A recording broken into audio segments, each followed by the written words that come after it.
Hi friends, welcome back to ఇట్లో మన kitchen.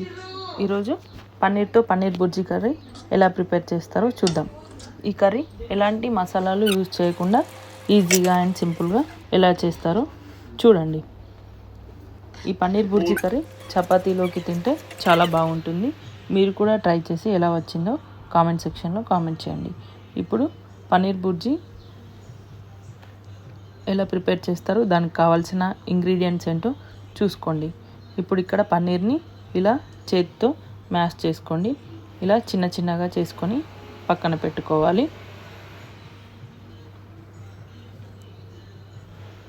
అలాగే ఇక్కడ నేను 2 టమాటోలు తీసుకొని వాటిని కట్ చేసి గ్రైండ్ చేసి పేస్ట్లా చేసుకున్నాను. ఇప్పుడు పన్నీర్కి కావాల్సిన ఇంగ్రీడియంట్స్ ఏంటో చూసుకోండి.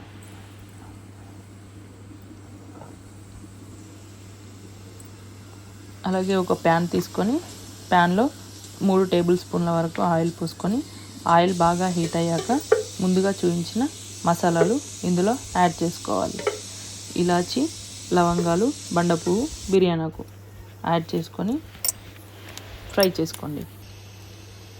ఇవి బాగా ఫ్రై అయిన తర్వాత మనం ముందుగా కట్ చేసుకున్న ఉల్లిపాయ ముక్కల్ని కూడా ఇందులో యాడ్ చేసుకోండి.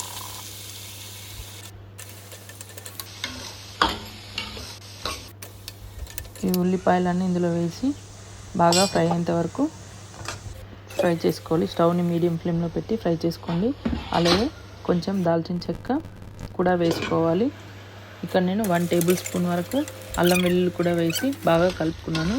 అల్లం వెల్లుల్లి పచ్చివాసన పోయే వరకు బాగా కలుపుకొని ఒక 2-3 కట్ చేసిన పచ్చిమిర్చి, కొద్దిగా కరివేపాకు కూడా వేసుకొని బాగా కలుపుకోండి. ఇప్పుడు ఇక్కడ నేను 2 టేబుల్ స్పూన్ వరకు శనగపిండిని కూడా వేస్తున్నాను. శనగపిండి వేయడం వల్ల పన్నీర్ బుర్జీ కర్రీ చాలా టేస్టీగా ఉంటుంది.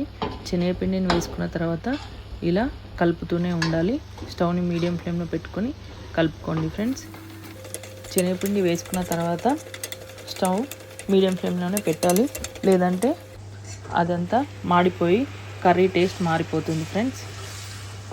ఇప్పుడు ముందుగా పేస్ట్ చేసుకున్న టమాటా పేస్ట్ని ఇందులో యాడ్ చేసుకొని బాగా కలుపుకోండి.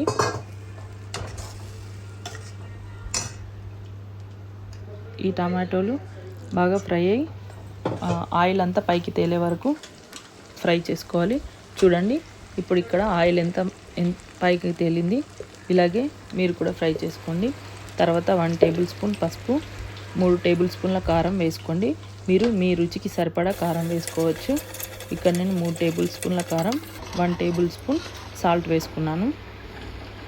ఇవన్నీ వేసి బాగా కలుపుకోండి. ఇది బాగా ఫ్రై అయిన తర్వాత ఒక 2 గ్లాస్ వరకు వాటర్ యాడ్ చేసుకోవాలి.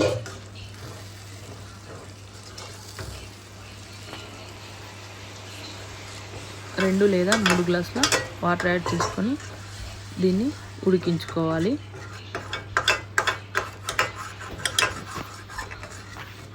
ఇలా ప్యాన్ పైన మూత పెట్టేసి బాగా మరిగించుకోవాలి. ఇలా మరుగుతున్నప్పుడు 1 టేబుల్ స్పూన్ ధనియాల పొడి కూడా యాడ్ చేసుకోండి.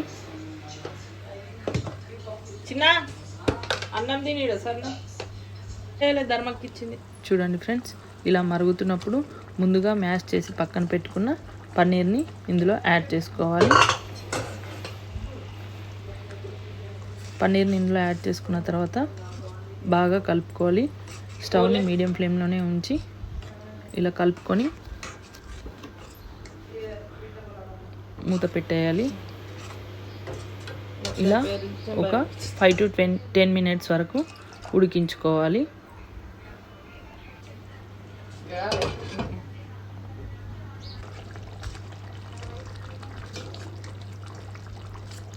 చూడండి friends, paneer bhurji curry ready అయిపోతుంది.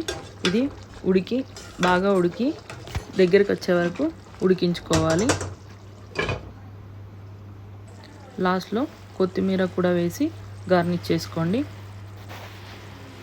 ఇప్పుడు వేడి పన్నీర్ బుర్జీ కర్రీ రెడీ. మీరు కూడా ట్రై చేసి ఎలా వచ్చిందో కామెంట్ సెక్షన్లో కామెంట్ చేయడం మర్చిపోకండి. ఇది చపాతీలోకైనా అన్నంలోకైనా తినండి, చాలా బాగుంటుంది.